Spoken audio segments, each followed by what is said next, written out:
Chapter 14 घोषणा। आप गंभीर नहीं हो सकते, मैंने बुधवार दोपहर को कहा। आप पूरी तरह से अपना दिमाग खो चुके हैं। मेरे बारे में जो भी कहना है कहो। एलिस ने जवाब दिया। पार्टी अभी भी जारी है। मैं उसकी ओर देखता रहा। मेरी आंखें अविश्वास से इतनी बड़ी हो गईं कि ऐसा लगा जैसे वे बाहर गिरकर मेरे खाने की ट्रे पर गिर जाएंगी। ओह, शांत हो जाओ, बेला। ऐसा न करने का कोई कारण नहीं है। इसके अलावा निमंत्रण पहले ही भेजे जा चुके हैं। लेकिन मैं पागल हो, मैंने हकलाते हुए कहा। तुमने मेरा तोहफा पहले ही खरीद लिया है, उसने मुझे याद दिलाया। तुम्हें कुछ भी करने की जरूरत नहीं है, बस आना है। मैंने खुद को शांत करने का प्रयास किया। इस समय जो कुछ भी चल रहा है, उसे देखते हुए पार्टी करना उचित नहीं है। स्नातक समारोह इस समय चल रहा है और पार्टी इतनी उपयुक्त है कि यह लगभग पुरानी बात हो गई है। एलिस, उसने आह भरी और गंभीर होने की कोशिश की। अभी हमें कुछ काम निपटाने हैं और इसमें थोड़ा समय लगेगा। जब तक हम यहाँ इंतजार कर रहे हैं, हमें अच्छी चीज़ों का जश्न मनाना चाहिए। तुम सिर्फ एक बार ही हाई स्कूल से स्नातक होने जा रही हो। तुम फिर से इंसान नहीं बन पाओगी, बेला। यह जिंदगी में एक बार ही मिलने वाला मौका है। एडवर्ड हमारी छोटी सी बहस के दौरान चुप रहा। उसने उसे चेतावनी भरी नज़र से देखा। उसने अपनी जीभ बाहर निकाली। वो सही कह रही थी कि उसकी मधुर आवाज़ कभी भी कैफेटेरिया की बकबक को नहीं छू पाएगी। और किसी भी हालत में कोई भी उसके शब्दों के पीछे का मतलब नहीं समझ पाएगा। हमें किन कुछ चीज़ों को व्यवस्थित करने की आवश्यकता है?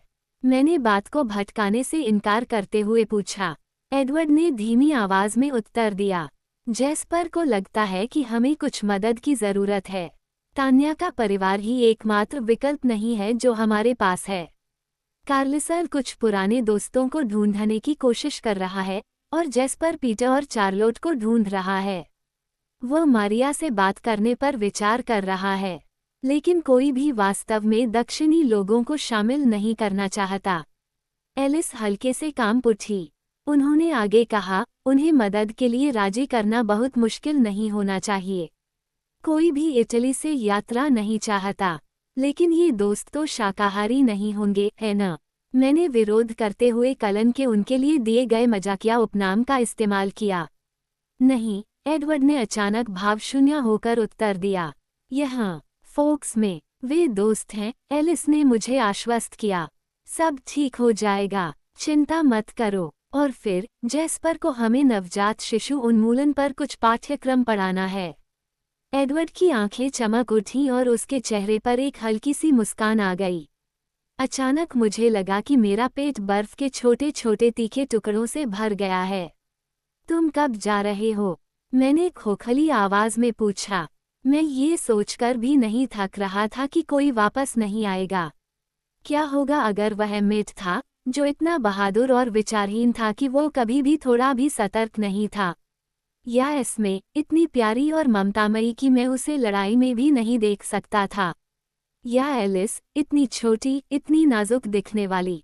या लेकिन मैं नाम भी नहीं सोच पाया। संभावना पर विचार करें। 1 सप्ताह, एडवर्ड ने सहजता से कहा।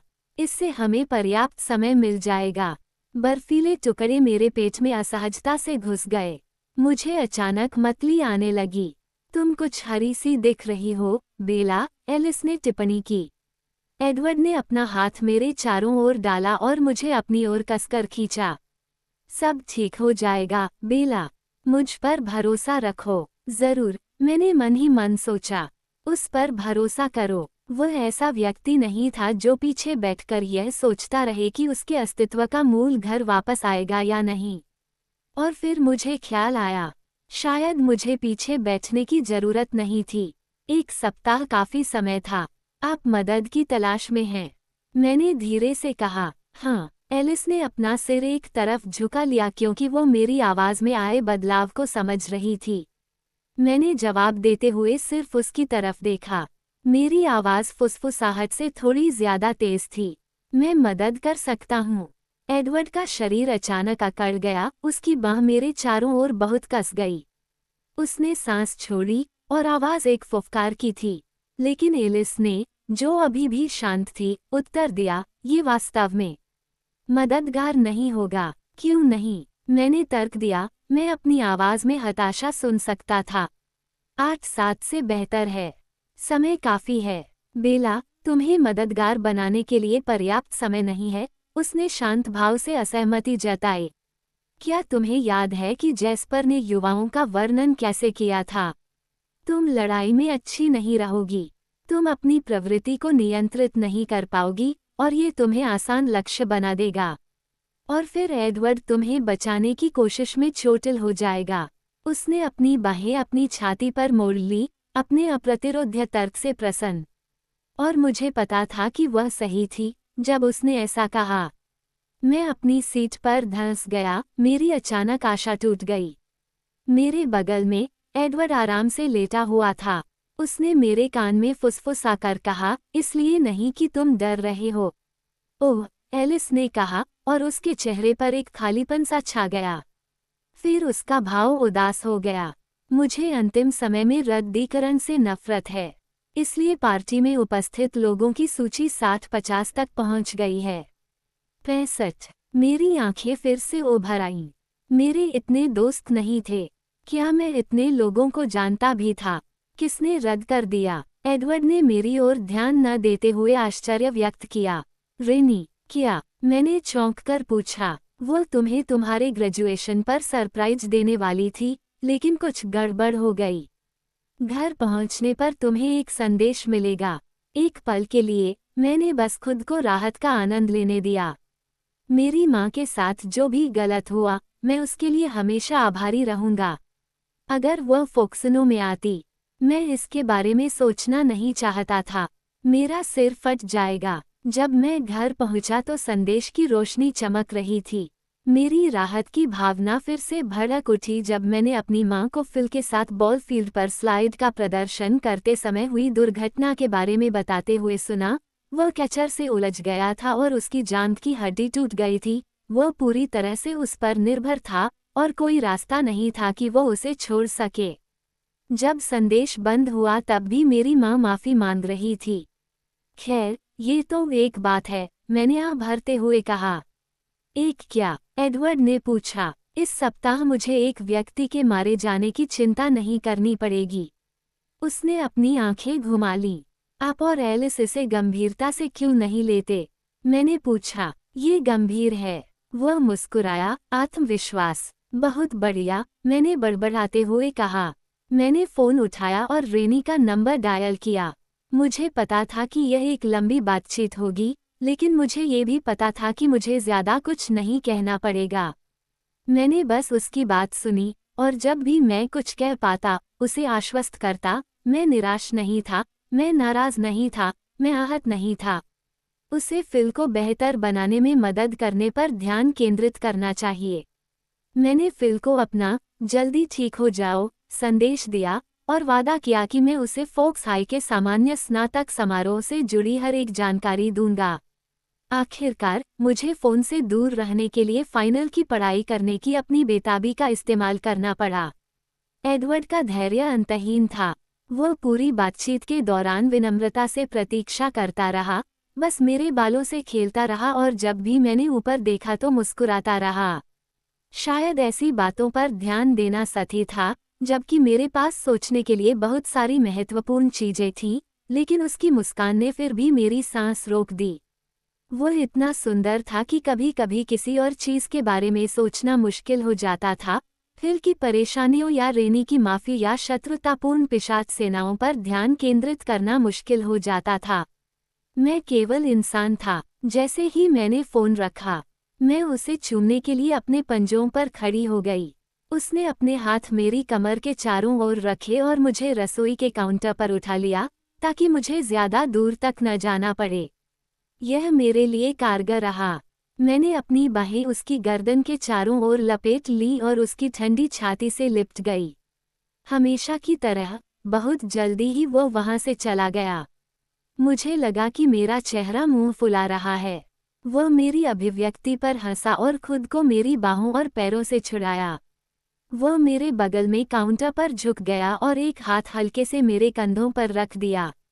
मैं जानता हूँ कि आप सोचते हैं कि मुझमें एक तरह का पूर्ण अडिग आत्म नियंत्रण है, लेकिन वास्तव में ऐसा नहीं है। काश, मैंने आह भरते हुए कहा। और उसने भी आह भरी। कल स्कूल के बाद उसने विषय बदलते हुए कहा, मैं कार्लिसले, एस्मे और रोजली के साथ शिकार पर जा रहा हूँ। बस कुछ घंटों के लिए हम पास ही रहेंगे। एलिस, जेस्पर और एमेट तुम्हें सुरक्षित रखने में सक्षम होंगे।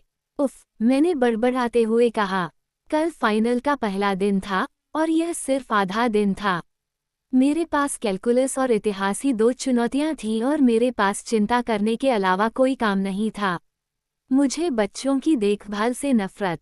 यह अस्थायी है। उन्होंने वादा किया। जेस्पर बोर हो जाएगा। एम्मेट मेरा मजाक उड़ाएगा। वे अपना सर्वश्रेष्ठ व्यवहार करेंगे। ठीक है, मैंने बड़बड़ाते हुए कहा, और फिर मुझे लगा कि बेबी सिटर्स के अलावा मेरे पास एक और विकल्प भी है। तुम्हें पता है, मैं अलाव के बाद से लापुश नहीं गई हूँ। मैंने उसके चेहरे पर किसी भी तरह के बदलाव के लिए ध्यान से देखा। उसकी आंखें थोड़ी सी सख्त हो गईं। मैं वहाँ काफी सुरक्षित रहूंगा। मैंने उसे याद दिलाया। उसने कुछ सेकंड तक इस बारे में सोचा। आप शायद सही हैं। उसका चेहरा शांत था, लेकिन थोड़ा ज्यादा चिकना। मैंने लगभग पूछ ही लिया कि क्या वह चाहता है कि मैं यहीं रहूं, लेकिन फिर मुझे लगा कि एमिट निस्संदेह उसका मजाक उड़ाएगा और मैंने विषय बदल दिया। क्या तुम्हें पहले से ही प्यास लगी है? मैंने पूछा, उसकी आंख के नीचे हल्के रंग की छाया को सहलाते हुए। उसकी पुतलियों का रंग अभी भी गहरा सुनहरा था। नहीं, वास्तव में नहीं। वो उत्तर देने में अनिच्छुक लग रहा था और ये देखकर मुझे आश्चर्य हुआ। मैंने स्पष्टीकरण की प्रतीक्षा की। हम जितना संभव हो सके उतना मजबूत होना चाहते हैं, उन्होंने फिर भी अनिच्छुक होकर समझाया। हम शायद रास्ते में फिर से शिकार करेंगे, बड़े शिकार की तलाश में। ये तुम्हें मजबूत बनाता है। वह मेरे चेहरे पर कुछ ढूंढने लगा, लेकिन उसे जिज्ञासा के अलावा कुछ नहीं मिला। हाँ, उसने आखिरकार कहा, मानव रक्त हमें सबसे मजबूत बनाता है, हालांकि केवल आंशिक रूप से। जेस्पर धोखा देने के बारे में सोच रहा है, हालांकि वह इस विचार के प्रतिकूल है। वो व्यावहारिक नहीं है, लेकिन वह इसका सुझाव नहीं देगा। वह जानता है कि कार्लिसले क्या कहेगा। क्या इससे मदद मिलेगी? मैंने धीरे से पूछा। इससे कोई फर्क नहीं पड़ता। हम जो हैं, उसे बदलने वाले नहीं हैं। मैंने भौहें सिकोड़ी। अगर कुछ ऐसा होता जो बाधाओं को बराबर कर सकता था। और फिर मैं कांप उठा, यह महसूस करते हुए कि मैं किसी अजनबी को उसकी रक्षा के लिए मरने के लिए तैयार था। मैं खुद से भयभीत था, लेकिन पूरी तरह से इनकार भी नहीं कर पा रहा था। उन्होंने फिर से विषय बदल दिया। इसलिए वे इतने मजबूत होते हैं, बेशक। नवजात शिशु मानव रक्त से भरे होते हैं, उनका अपना रक्त परिवर्तन के प्रति प्रतिक्रिया करता है। यह ऊतकों में रहता है और उन्हें मजबूत बनाता है। जेस्पर ने कहा कि उनका शरीर धीरे धीरे इसका उपयोग करता है। लगभग 1 साल के बाद ताकत कम होने लगती है। कितना मजबूत होगा? वह मुस्कुराया, मुझसे भी ज्यादा ताकतवर, एम्मेट से भी अधिक शक्तिशाली। मुस्कुराहट और बढ़ गई। हाँ, मुझ पर एक एहसान करो और उसे हाथ कुश्ती के मैच के लिए चुनौती दो। यह उसके लिए एक अच्छा अनुभव होगा। मैं हंस पड़ा। ये बहुत हास्यास्पद लग रहा था। फिर मैंने आह भरी और काउंटर से नीचे कूद गया, क्योंकि मैं वास्तव में इसे और अधिक टाल नहीं सकता था। मुझे रटना था और कड़ी मेहनत करनी थी। सौभाग्य से मुझे एडवर्ड की मदद मिली, और एडवर्ड एक बेहतरीन शिक्षक था क्योंकि वह बिल्कुल सब कुछ जानता था।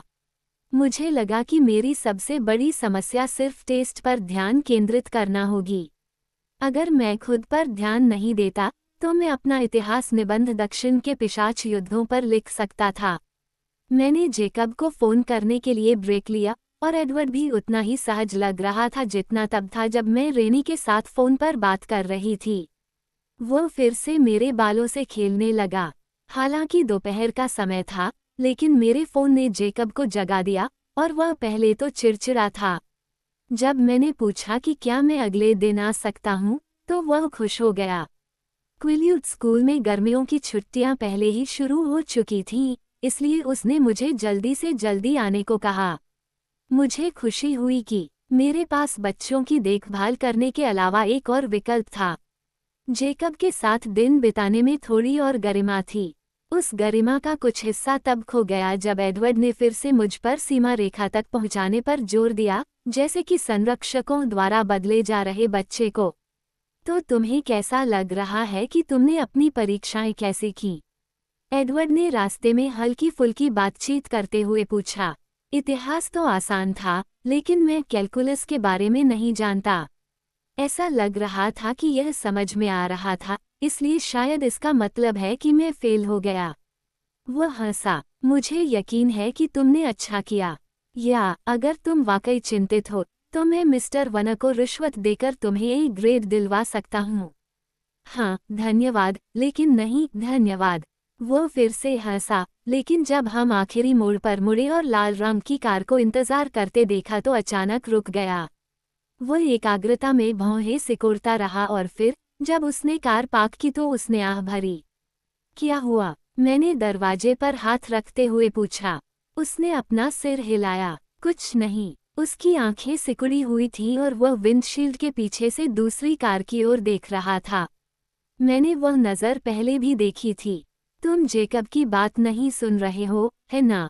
मैंने आरोप लगाया। जब कोई चिल्ला रहा हो तो उसे नज़रअंदाज करना आसान नहीं होता। ओह, मैंने एक पल के लिए इस बारे में सोचा। वह क्या चिल्ला रहा है? मैंने फुसफुसा कर पूछा। मुझे पूरा यकीन है कि वो खुद इसका जिक्र करेंगे, एडवर्ड ने व्यंग्यात्मक लहजे में कहा। मैं इस मुद्दे पर जोर देता, लेकिन तभी जेकब ने अपना हॉर्न बजा दिया। दो त्वरित अधीर हॉर्न। यह अशिष्टता है। एडवर्ड गुर्राया। वह जेकब है। मैंने आह भरी, और इससे पहले कि जेकब कुछ ऐसा करे जिससे एडवर्ड के दांत खट्टे हो जाएं, मैं जल्दी से बाहर निकल गई। मैंने रैबिट में बैठने से पहले एडवर्ड को हाथ हिलाया और उस दूरी से ऐसा लग रहा था कि वो वाकई हॉर्न बजाने वाली बात से परेशान था। या जेकब जो भी सोच रहा था। लेकिन मेरी आंखें कमज़ोर थीं और हर समय गलतियां करती रहती थीं। मैं चाहता था कि एडवर्ड मेरे पास आए। मैं चाहता था कि वे दोनों अपनी कारों से उतरें और हाथ मिलाएं और दोस्त बने। एडवर्ड और जेकब बने, न कि पिशाच और वेयरवुल्फ। ऐसा लग रहा था जैसे मेरे हाथों में फिर से वे दो जिद्दी चुंबक थे और मैं उन्हें एक साथ पकड़े हुए था, प्रकृति को खुद को उलटने के लिए मजबूर करने की कोशिश कर रहा था। मैंने आह भरी और जेकब की कार में चढ़ गया। अरे बिल्स! जैक का लहजा खुशनुमा था, लेकिन उसकी आवाज़ धीमी थी। मैंने उसके चेहरे को देखा जब वह सड़क पर चल पड़ा, मुझसे थोड़ा तेज गाड़ी चला रहा था, लेकिन एडवर्ड से धीमी, लापुश की ओर वापस जा रहा था। जेकब अलग दिख रहा था, शायद बीमार भी। उसकी पलकें झुकी हुई थीं और उसका चेहरा झुका हुआ था। उसके झबरा बाल बेतरतीब दिशाओं में फैले हुए थे, कुछ जगहों पर तो ये लगभग उसकी थोड़ी तक थे। क्या तुम ठीक हो, जैक? बस थक गया हूँ, उसने किसी तरह कहा, इससे पहले कि उसे एक जोरदार जम्हाई आ जाए। जब उसकी बात खत्म हुई, तो उसने पूछा, आज तुम क्या करना चाहते हो? मैंने एक पल के लिए उसे देखा। चलो अभी तुम्हारे घर पर ही घूमते हैं, मैंने सुझाव दिया। ऐसा नहीं लग रहा था कि वह इससे ज्यादा कुछ करने के लिए तैयार था। हम बाद में अपनी बाइक चला सकते हैं। जरूर, जरूर, उसने फिर से जम्हाई लेते हुए कहा। जेकब का घर खाली था और यह अजीब लगा। मुझे एहसास हुआ कि मैंने बिली को वहां लगभग स्थायी रूप से रहने वाला समझा था। तुम्हारे पिता कहाँ हैं? क्लियरवाटर्स में। हैरी के मरने के बाद से वो वहां बहुत समय बिताता है। सू अकेली हो जाती है। जेकब उस पुराने सोफे पर बैठ गया जो एक लवसीट से बड़ा नहीं था और मेरे लिए जगह बनाने के लिए खुद को एक तरफ कर लिया। ओह, ये तो बढ़िया है। बेचारी सू। हाँ, उसे कुछ परेशानी हो रही है। वह झिझका। अपने बच्चों के साथ। निश्चित रूप से, सेठ और लिया के लिए अपने पिता को खोना बहुत कठिन होगा। ओह, उसने सहमति जताते हुए सोचा। उसने रिमोट उठाया और बिना कुछ सोचे समझे टीवी चालू कर दिया। उसने जम्हाई ली। तुम्हें क्या हो गया है, जैक? तुम तो ज़ॉम्बी जैसे हो। मुझे कल रात करीब 2 घंटे की नींद मिली और पिछली रात 4 घंटे की, उसने मुझे बताया। उसने अपनी लंबी भुजाओं को धीरे धीरे फैलाया और मैं उसके मुड़ने पर जोड़ों की चटकने की आवाज़ सुन सकता था। उसने अपना बायां हाथ मेरे पीछे सोफे की पीठ पर टिकाया और दीवार से अपना सिर टिकाने के लिए पीछे की ओर झुक गया। मैं थक गया हूँ, तुम सो क्यों नहीं रहे हो? मैंने पूछा। उसने मुंह बनाया। सैम मुश्किल में है, उसे तुम्हारे खून चूसने वालों पर भरोसा नहीं है। मैं 2 सप्ताह से डबल शिफ्ट में काम कर रहा हूँ और अभी तक किसी ने मुझे छुआ तक नहीं है, लेकिन वह अभी भी नहीं मानता। इसलिए मैं अभी अकेला हूँ। Double shift? क्या इसलिए कि तुम मुझ पर नज़र रखने की कोशिश कर रहे हो? जैक, ये गलत है। तुम्हें सोने की ज़रूरत है। मैं ठीक हो जाऊंगा, कोई बड़ी बात नहीं है। उसकी आंखें अचानक से ज़्यादा चौकन्नी हो गईं। अरे, क्या तुम्हें कभी पता चला कि तुम्हारे कमरे में कौन था? क्या कोई नई बात है? मैंने दूसरे सवाल को नज़रअंदाज कर दिया। नहीं, हमें मेरे आगंतुक के बारे में कुछ भी पता नहीं चला। तब मैं यहीं रहूंगा, उन्होंने कहा और उनकी आंखें बंद हो गईं। जैक, मैंने रोना शुरू कर दिया। अरे, कम से कम मैं तो यही कर सकता हूँ कि मैं अनंत काल तक तुम्हारी गुलामी करूँगा, याद रखो। मैं जीवन भर के लिए तुम्हारा गुलाम हूँ। मुझे गुलाम नहीं चाहिए। उसकी आंखें नहीं खुलीं। तुम्हें क्या चाहिए, बेला? मुझे मेरा मित्र जेकब चाहिए और मैं नहीं चाहता कि वो किसी गलत प्रयास में खुद को चोट पहुँचाते हुए अधमरा हो जाए। उसने मेरी बात बीच में ही रोक दी। इसे इस तरह से देखो कि मैं उम्मीद कर रहा हूँ कि मैं एक पिशाच को खोज लूँ जिसे मारने की मुझे अनुमति है, ठीक है? मैंने कोई जवाब नहीं दिया। फिर उसने मेरी तरफ देखा, मेरी प्रतिक्रिया पर नज़र डाली। मजाक कर रहा हूँ, बेला। मैं टीवी की ओर देखता रहा। तो, अगले हफ्ते कोई खास योजना है? तुम ग्रेजुएट हो रहे हो। वाह, ये बहुत बड़ी बात है। उसकी आवाज़ नीरस हो गई और उसका चेहरा, जो पहले से ही थका हुआ था, एकदम थका हुआ लग रहा था क्योंकि उसकी आंखें फिर से बंद हो गई थीं, इस बार थकान में नहीं, बल्कि इनकार में। मुझे एहसास हुआ कि ग्रेजुएट होना अभी भी उसके लिए एक भयानक महत्व रखता था, हालांकि अब मेरे इरादे टूट चुके थे। कोई खास योजना नहीं है, मैंने सावधानी से कहा, उम्मीद है कि वह मेरे शब्दों में बिना किसी विस्तृत स्पष्टीकरण के आश्वासन को सुन लेगा। मैं अभी इस बारे में बात नहीं करना चाहता था। एक बात के लिए, वो किसी भी मुश्किल बातचीत के लिए तैयार नहीं था। दूसरे के लिए, मुझे पता था कि वो मेरी शंकाओं का बहुत अधिक अर्थ निकाल लेगा। ठीक है, मुझे ग्रेजुएशन पार्टी में जाना है। मैंने घृणा से भरी आवाज़ निकाली। एलिस को पार्टियां बहुत पसंद हैं और उसने पूरे शहर को अपनी रात में आमंत्रित किया है। ये भयानक होने वाला है। जब मैंने बात की तो उसकी आंखें खुल गईं और एक राहत भरी मुस्कान ने उसके चेहरे पर उदासी कम कर दी। मुझे निमंत्रण नहीं मिला, मैं दुखी हूँ, उसने मजाक में कहा। अपने आप को आमंत्रित समझो। यह मेरी पार्टी है, इसलिए मैं जिसे चाहूँ आमंत्रित कर सकता हूँ। धन्यवाद, उसने व्यंग्यात्मक लहजे में कहा, उसकी आंखें एक बार फिर बंद हो गईं। काश तुम आ जाते, मैंने बिना किसी उम्मीद के कहा। यह ज्यादा मज़ेदार होगा, मेरा मतलब है, मेरे लिए। जरूर, जरूर, वो बुदबुदाया। ये बहुत ही बुद्धिमानी होगी। उसकी आवाज़ धीमी पड़ गई। कुछ ही सेकंड बाद वह खर्राटे लेने लगा। बेचारा जेकब। मैंने उसके सपने देखने वाले चेहरे का अध्ययन किया और जो मैंने देखा वह मुझे पसंद आया। जब वह सो रहा था तो रक्षात्मकता और कड़वाहट का हर निशान गायब हो गया और अचानक वह लड़का बन गया जो वेयरवुल्फ बकवास के रास्ते में आने से पहले मेरा सबसे अच्छा दोस्त था। वह बहुत छोटा लग रहा था। वह मेरे जेकब जैसा लग रहा था। मैं उसकी झपकी खत्म होने तक सोफे पर लेट गया, उम्मीद करता रहा कि वह थोड़ी देर सोएगा और जो कुछ उसने खोया है उसकी भरपाई करेगा। मैंने चैनल बदल दिए, लेकिन कुछ खास नहीं चल रहा था।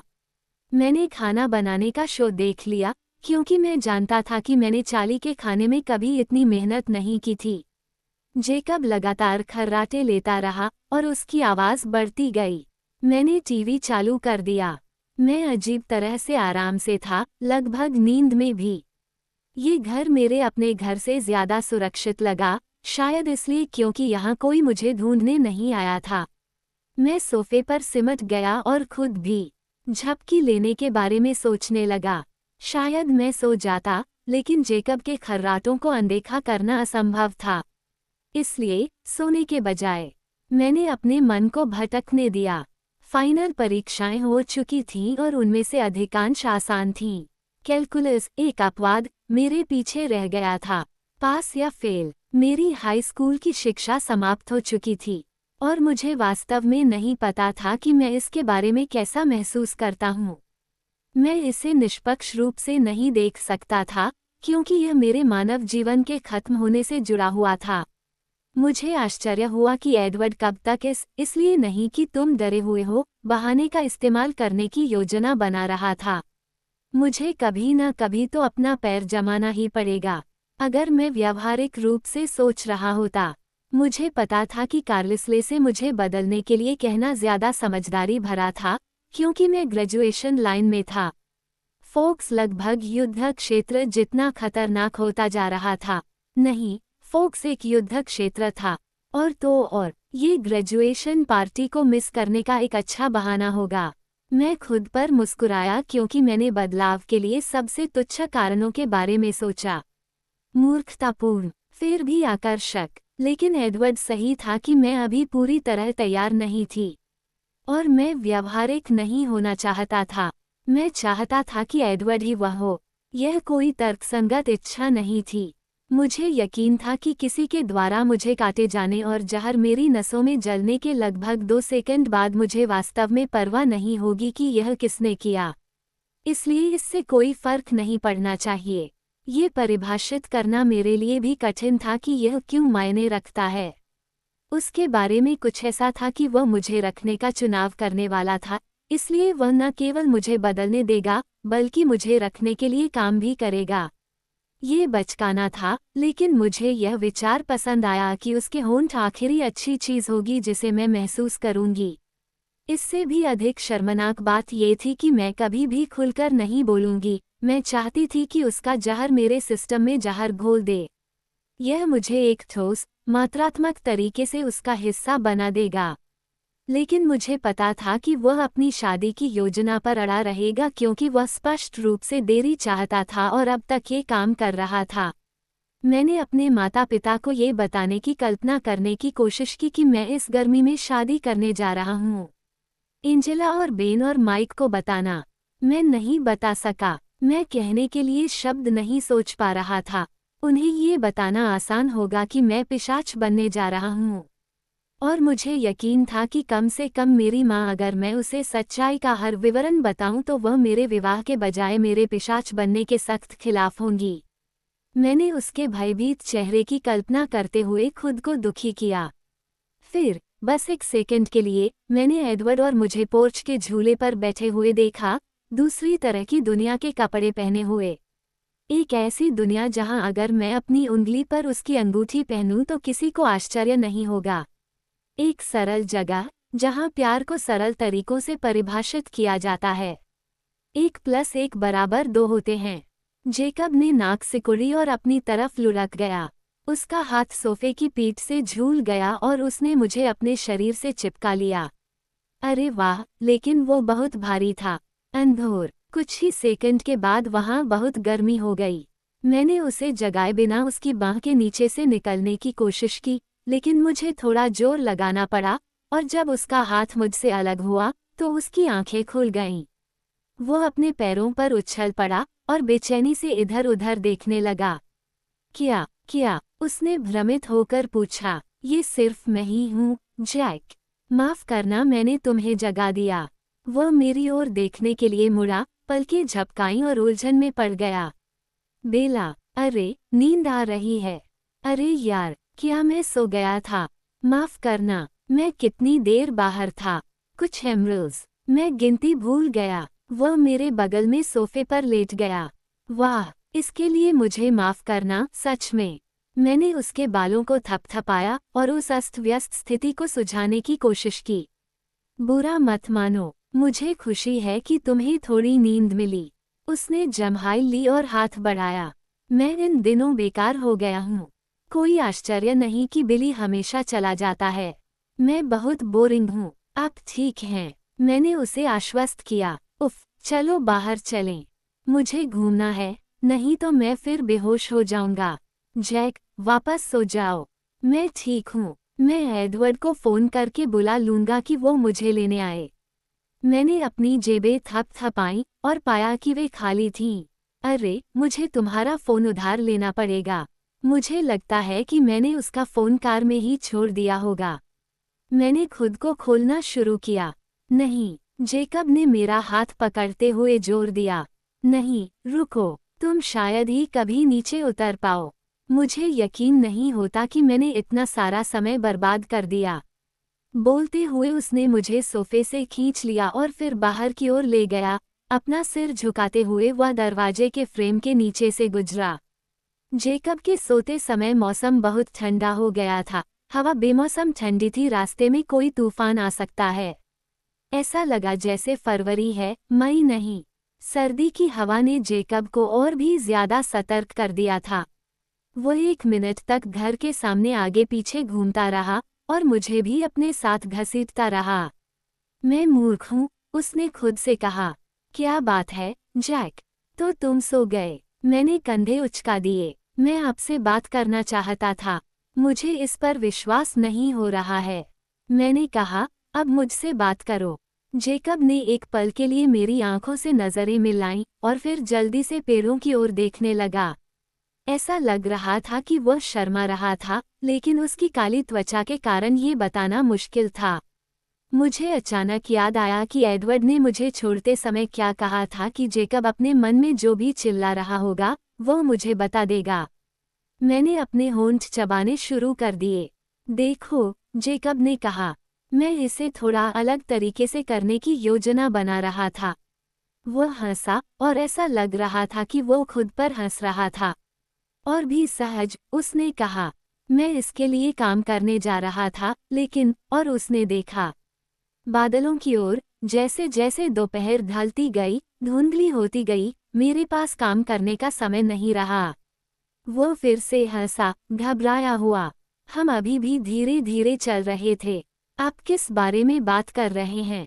मैंने पूछा। उसने गहरी सांस ली। मैं तुम्हें कुछ बताना चाहता हूँ, और तुम पहले से ही यह जानते हो, लेकिन मुझे लगता है कि मुझे इसे जोर से कहना चाहिए, ताकि इस विषय पर कभी कोई भ्रम न रहे।